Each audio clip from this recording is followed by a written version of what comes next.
Assalamualaikum warahmatullahi wabarakatuh. Perkenalkan nama saya Ade Agung Graha dengan NIM C1C020063.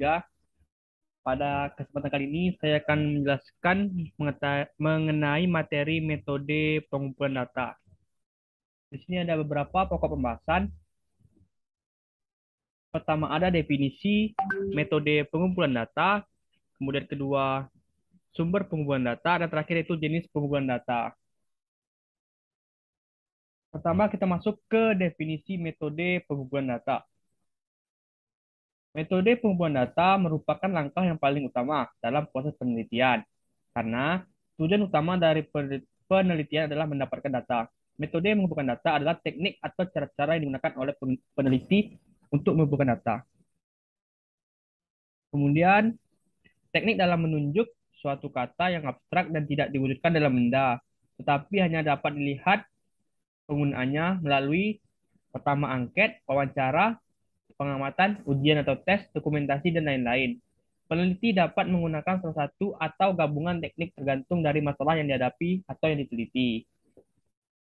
Kemudian kita masuk ke sumber pengumpulan data. Ada dua sumber pengumpulan data. Pertama ada data primer, kemudian ada data sekunder.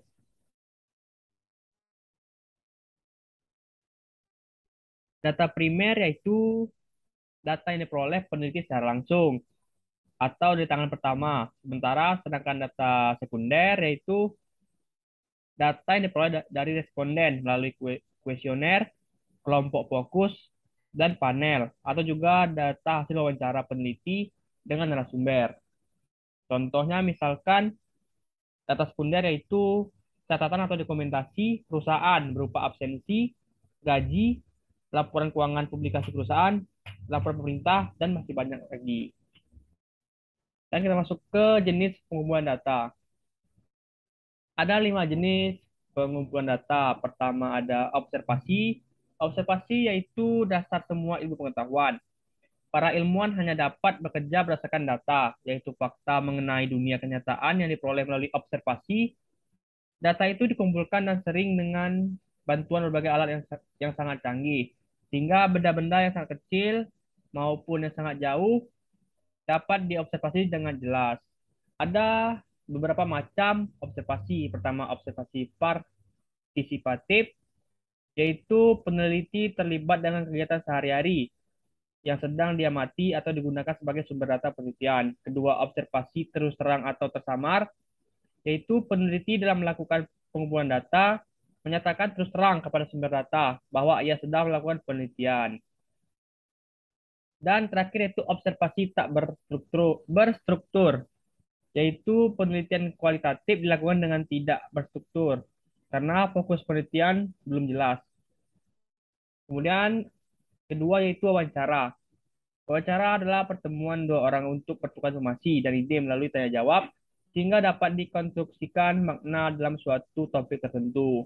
Ketiga, teknik pengumpulan data dengan dokumen. Jumlah besar fakta dan data tersimpan dalam bahan yang berbentuk dokumentasi. Sebagian besar data yang tersedia adalah berbentuk surat-surat, catatan harian, cenderamata, laporan, artefak, foto, dan sebagainya. Dan yang terakhir, kemudian yang keempat yaitu triangulasi. Triangulasi yaitu diartikan sebagai teknik pengumpulan data yang bersifat menggabungkan dari berbagai teknik pengumpulan data dan sumber data yang telah ada. Dan terakhir yaitu focus group discussion.